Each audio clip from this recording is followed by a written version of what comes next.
Hello dear students, आज हम बात करेंगे एनडीए के बारे में, एनडीए 1 2026 के बारे में। एनडीए 1 2026 जो भी बच्चे एनडीए 1 2026 की तैयारी कर रहे हैं, ये वीडियो उनके लिए बहुत इंपॉर्टेंट है। क्यों इंपॉर्टेंट है? क्योंकि यहाँ पर हम आपको एक एक बारीक चीज बताएंगे जो आपकी तैयारी में आपकी बहुत मदद करेगा, है ना। 0 से लेकर 100 तक एक एक चीज हम यहाँ पर इस वीडियो में जानेंगे, ठीक है। Complete information about NDA, exam pattern, eligibility criteria, syllabus और मार्किंग स्कीम, ये सारी चीजें हम यहाँ पर डिस्कस करेंगे। चलिए देखिए, पहली चीज अगर हम बात करें तो एनडीए की अगर हम बात करते हैं तो एनडीए का एग्जाम साल में 2 बार होता है, ठीक है।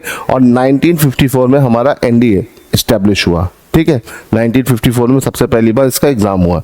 इसका एग्जाम कंडक्ट कराता है इंडिया की सबसे हायर बॉडी जो एग्जाम कंडक्ट करा सकती है, UPSC, union public service commission. Class 1 officer के लिए ये एक अच्छा लेवल जनरेट करके पेपर को हर साल कंडक्ट कराते हैं, ठीक है। अगर हम बात करते हैं एलिजिबिलिटी क्राइटेरिया, कौन सा बच्चा यहाँ पर एलिजिबल होगा, ठीक है, तो वो जो इंडिया का सिटीजन हो, ठीक है, नेपाल का हो, ठीक है, ऐसा इंडियन ओरिजिन जो माइग्रेट कर चुका हो Pakistan, Burma, Sri Lanka, East Africa, Kenya, Uganda, Tanzania, Zambia, Malawi, Zaire, Ethiopia, Vietnam, इन सब का लोग भी अप्लाई कर सकते हैं। इंडियन सिटीजन हो, बस इंडियन ओरिजिन का हो, ठीक है। और आपका जेंडर मेल फीमेल कुछ भी हो, अब तो फीमेल को भी एंट्री मिलने लगी, और अनमैरिड होना चाहिए। एज क्या होना चाहिए भाई? एज होना चाहिए आपकी 16.5 से 18.5 के बीच में, है ना। 16.5 से 18.5 के बीच में एज होनी चाहिए, इसे ध्यान रखिएगा। आपका एज का जो क्राइटेरिया है बच्चा, वो क्या है? 16.5 से 18.5 के बीच में, इसे याद रखिएगा। ये आपकी एज का सिंपल सा क्राइटेरिया है, ठीक है। ये बच्चों को बहुत कंफ्यूज करता है, तो इसमें मैंने एक वीडियो बना रखा है कि कौन किस एज का है तो उसके बाद कितने अटेम्प्ट है ना, ठीक। अब क्या है देखो, minimum height and weight standard, है ना। तो मेल कैंडिडेट के लिए हाइट जो रिक्वायर्ड है वो है बेटा आपकी 157, ठीक है। और फीमेल कैंडिडेट की जो हाइट रिक्वायर्ड है 152 सेंटीमीटर। इंडियन एयरफोर्स के लिए 162 सेंटीमीटर हाइट है, एक्सेप्टेबल हाइट बता रहे हैं। और यहाँ पे 162 फीमेल के लिए भी, ठीक है। ग्राउंड ड्यूटी के लिए वही पुरानी वाली 152 यहाँ पर है और 152 यहाँ पर भी है, ठीक है। नेवी के लिए 157 और फीमेल में 152। हाइट का क्राइटेरिया बेटा आपका बहुत ही सिंपल और साधारण सा है ना, ठीक। फिर आगे बढ़ते हैं तो एनडीए के एग्जाम की बात करते हैं, ठीक है। एनडीए का एग्जाम देखो, एनडीए का जो पैटर्न है ना, एनडीए में सिलेक्शन का जो क्राइटेरिया है बेटा, वो 2 स्टेज में डिवाइड है, रिटन प्लस एसएसबी, है ना। रिटन 900 मार्क्स की है, एसएसबी भी 900 मार्क्स की है। उसके बाद आपका मेडिकल होता है, मेडिकल के बाद आपकी मेरिट बनती है। तो 4 स्टेजेस होती है मोटी मोटी, written, SSB, medical and merit, है ना। इनमें से आप कहीं पर भी आउट हो सकते हो, ठीक है। तो रिटन एग्जाम की अगर हम बात करते हैं तो रिटन एग्जाम में 2 पेपर होते हैं, एक पेपर होता है मैथ्स का, दूसरा होता है गैट का। फिर आपकी 5 दिन की एसएसबी चलती है। एसएसबी में आप पहले दिन आउट हो सकते हो स्क्रीन इन में, है ना। बच्चा या तो स्क्रीन इन होता है या तो स्क्रीन आउट हो जाता है। जो बच्चा स्क्रीन इन होगा तो 5 दिन तक एसएसबी के प्रोसेस से गो थ्रू होगा और 5वें दिन उसकी कॉन्फ्रेंस होगी, ठीक है। 5 दिन के दौरान उसको 3 ऑफिसर्स क्या करते हैं? एसेस करते हैं, है ना। एक जीटीओ होता है, एक आपका आईओ होता है और एक आपका होता है साइक, है ना। 3 अलग अलग ऑफिसर आपको जज करते हैं, उनका पैनल होता है। फिर आखिरी दिन आपकी कॉन्फ्रेंस होती है। कॉन्फ्रेंस अगर आपकी सही गई बेटा तो आप कॉन्फ्रेंस इन हो जाओगे, है ना। अगर बहुत अच्छी नहीं गई तो कॉन्फ्रेंस आउट। कॉन्फ्रेंस इन होने का मतलब है यू आर रिकमेंडेड, है ना। फिर रिकमेंड होने के बाद आपका मेडिकल होता है। अगर आप मेडिकल क्लियर कर गए तो आपको फिर मेरिट का इंतजार करना है। मेरिट में इन हो गए तो सीधे आप खड़गवासला पहुंच जाओगे। तो ये पूरा सा सिंपल सा एक प्रोसीजर होता है, इसको फॉलो करना होता है। इसमें अगर हम बात करें तो पहला स्टेप जो होता है वो होता है रिटन। रिटन में आपके पास 2 पेपर होते हैं बेटा, मैथ्स और गैट का। मैथ्स के पेपर की अगर हम बात करें तो आपका मैथ्स का पेपर जो होता है 120 क्वेश्चन 300 मार्क्स, इसका मतलब एक क्वेश्चन 2.5 नंबर का होता है, यहाँ पर याद रखिएगा। और गैट की अगर हम बात करें बेटा, यहाँ पर 150 क्वेश्चन हो जाते हैं। कितने? 150। कितने मार्क्स के? 600 मार्क्स के। इसका मतलब गैट का एक क्वेश्चन 4 मार्क्स का है बेटा, इसे ध्यान रखिएगा। ठीक है, टोटल क्वेश्चन होंगे 270। कितने हो जाएंगे बेटा? 270, और टोटल मार्क्स हो जाएंगे 900। ठीक है, दोनों पेपरों में 1/3 नेगेटिव है। 1/3 नेगेटिव होने का मतलब क्या है? 1/3। तो 2.5 का बेटा 1/3 जो होता है वो 0.83 होता है, याद रखिएगा। और 4 का 1/3 जो होता है 1.33 होता है। तो दोनों पेपर में निगेटिव नंबर्स अलग अलग है, लेकिन परसेंटेज सेम है। 33% का निगेटिव चलता है, इसे ध्यान रखिएगा। ठीक है, टोटल हर एक पेपर 2.5 घंटे का होता है, मतलब आपका 150 मिनट आपको यहाँ पे भी मिलेंगे और 150 मिनट बेटा आपको यहाँ पे भी मिलेंगे। तो दोनों पेपर को बेटा आपको 150 मिनट में करना होता है। और दोनों पेपर के दौरान, एक ही दिन में दोनों पेपर होते हैं, तो दोनों पेपर के दौरान आपको 2 घंटे का गैप भी मिल जाता है। ठीक है, तो इसे ध्यान रखिएगा। अब अगर हम मैथ्स की बात करें तो मैथ्स का सिलेबस काफी वाइड है। आपका जब नोटिफिकेशन आता है तो उसमें पूरा डिटेल सिलेबस दिया होता है, तो सिलेबस का मैं एक अलग से वीडियो बना के आपको डिस्कस भी कर दूंगा। ठीक है, फिलहाल हम यहाँ पे मैथ्स की इंपॉर्टेंट यूनिट्स के बारे में बात कर लेते हैं। तो मैथ्स का जो पूरा सिलेबस है वो इन 8 पार्ट में डिवाइड है, जैसे algebra, matrix, trigonometry, 2D 3D geometry, differential calculus, integral calculus, vector algebra and statics and probability. ठीक है, यहाँ पर पूरा का पूरा सिलेबस, जिन भी बच्चों ने पीसीएम पढ़ा हुआ है, देखो यहाँ पे पीसीएम वाले बच्चे भी, कॉमर्स वाले बच्चे भी और आर्ट्स वाले बच्चे भी, हर बच्चा यहाँ पे एलिजिबल होता है एनडीए का एग्जाम देने के लिए। ठीक है, जरूरी नहीं कि साइंस बैकग्राउंड के बच्चे ही यहाँ पे एलिजिबल है, बस आपको पेपर निकालने के लिए बस पेपर निकाल लीजिए, आपका हो जाएगा, है ना, याद रखिएगा। नॉन साइंस बैकग्राउंड के बच्चे भी यहाँ पे दे सकते हैं। वैसे तो यहाँ पे ज्यादातर चीजें साइंस बैकग्राउंड की होती है, लेकिन नॉन साइंस बैकग्राउंड के बच्चे भी इसे दे सकते हैं। तो देखो यहाँ पर एक चीज है, जो साइंस बैकग्राउंड के बच्चे हैं उनको एक एडवांटेज रहता है। क्यों? क्योंकि उन्होंने ये 11th 12th में मैथ्स पढ़ी होती है, वही यहाँ पर सिलेबस होता है।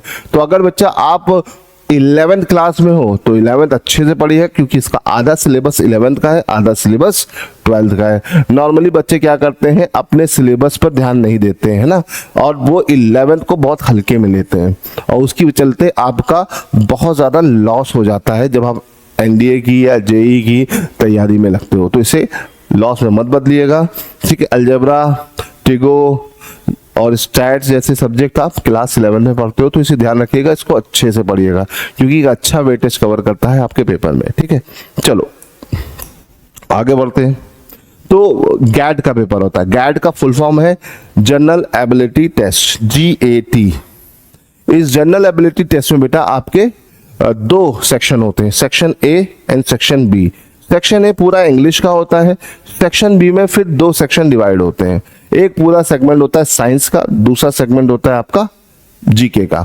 तो इस तरह से अगर देखा जाए तो गैट का पेपर बेटा, GAT का पेपर आपका 3 पार्ट में डिवाइड है। पहला पार्ट आपका हो जाएगा इंग्लिश, दूसरा पार्ट हो जाएगा साइंस और तीसरा पार्ट हो जाएगा जीके।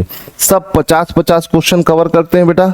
इसका मतलब 200 मार्क्स का इंग्लिश आता है, 200 मार्क्स का साइंस आता है और 200 मार्क्स का जीके आता है। तो सबका वेटेज बराबर है ना, ओवरऑल ये रहता है, यही इसका वेटेज होता है। और आपको सेक्शन, 2 सेक्शन होते हैं, इंग्लिश का और जीके का, दोनों का इंडिविजुअली सेक्शन क्लियर करना होता है।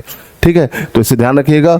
अब देखिए इंग्लिश, जीके के अंदर आपका फिजिक्स, केमिस्ट्री, बायो, ठीक है, पूरा साइंस आ गया 50 question. History, polity, geography, current affairs, ये आ गया आपका 50 क्वेश्चन। तो इस तरीके से आपको पूरा का पूरा क्या करना है, क्लियर करना है। अब पासिंग मार्क्स क्या होते हैं बेटा? देखो मैथ्स और गैट के पासिंग मार्क्स आपको क्लियर होने चाहिए। अगर आपको ये नहीं क्लियर होता है तो आप इसमें कंफ्यूज रहते हो।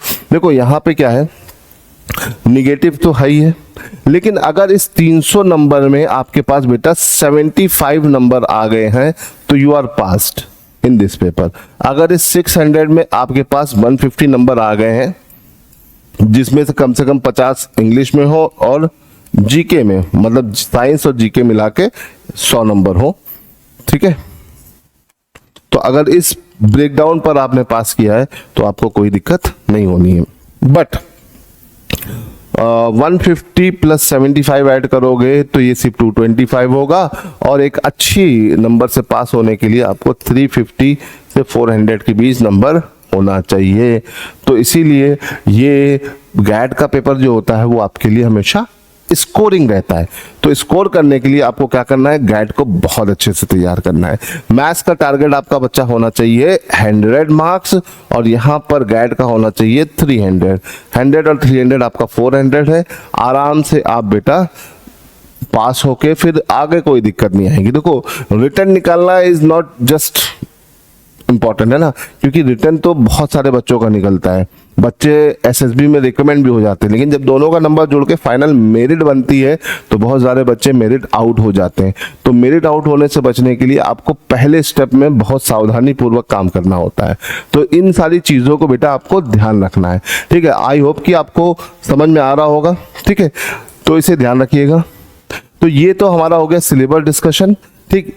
इसके अलावा मैं आपको एक चीज बताऊंगा कि अगर आप अपनी तैयारी को बहुत अच्छे से करना चाहते हो तो आप टारगेट डिफेंस एकेडमी को ज्वाइन कर सकते हो, ठीक है। अगर आप क्लास 10th में हो और 10th पास कर चुके हो तो 11th और 12th के साथ एनडीए की तैयारी, स्कूलिंग के साथ एनडीए की तैयारी हमारे साथ कर सकते हैं। आप 11th अपेयरिंग में आ गए हो तो आप हमारे यहाँ आ सकते हो। हम स्कूलिंग कराते कराते आपको एनडीए की तैयारी करा देंगे। अगर आप 12th में हो तब भी हो जाएगी आपकी एनडीए की तैयारी। अगर आप 12th पास है तो उसके लिए भी हमारा सेपरेट पूरा सिस्टम बना हुआ है, ठीक है। हमारे पास एक कैंपस है, ये आप कैंपस देख सकते हैं। इस कैंपस में आपको रहने खाने की उचित सुविधा उपलब्ध है और क्लासेस भी यहीं चलती है। तो मतलब आप एक कैंपस में रह के आराम से पढ़ेंगे, अपनी तैयारी करेंगे, डेडिकेटेड टीचर्स आपको पढ़ाएंगे, रेगुलर बेसिस पर आपको सारे के सारे टेस्ट करवाए जाते हैं। जो भी टॉपिक्स पढ़ाए जाते हैं उनसे रिलेटेड आपके हर सैटरडेज में टेस्ट होते हैं। तो टारगेट डिफेंस एकेडमी के न्यू बैचेस बेटा शुरू हो गए हैं, ठीक है। हमारे न्यू बैचेस को ज्वाइन करने के लिए, ठीक है, आप नीचे दिए हुए नंबर पे कॉल कर सकते हैं, है ना। और अगर आपको नंबर क्लियर नहीं हो रहा है तो मैं बता दूं 8953532115 इस नंबर पर बेटा आप कॉल करके अपनी इंक्वायरीज ले सकते हो। आप किसी भी क्लास में हो, 10th पास हो, 11th पास हो या 12th पास हो, आप तीनों लेवल पर एनडीए की तैयारी कर सकते हो। तो एनडीए की तैयारी को अच्छे तरीके से करने के लिए बेटा आप हमारे ऑफलाइन बैचेस को ज्वाइन कर सकते हो।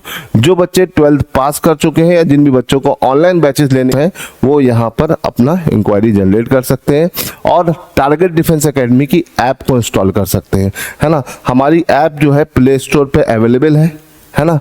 टारगेट डिफेंस एकेडमी आप सर्च करेंगे आपको हमारी ऐप मिल जाएगी, उसे इंस्टॉल करके आप हमारे कोर्सेज को देख सकते हैं। बहुत सारे डेमो चीज़ें आपको वहाँ पे मिल जाएंगी, डेमोस्ट्रेटिव चीज़ें, है ना, चाहे वीडियोस हो चाहे स्मॉक हो, सब कुछ आपको वहाँ पे दिख जाएगा। आपको काफ़ी चीज़ें समझ में आ जाएंगी। तो जिन भी बच्चों को बेटा ऑनलाइन एनरोल होना है वो ऑनलाइन एनरोल हो सकते हैं, जिनको ऑफलाइन एनरोल होना है वो ऑफलाइन आ सकते हैं, ठीक है।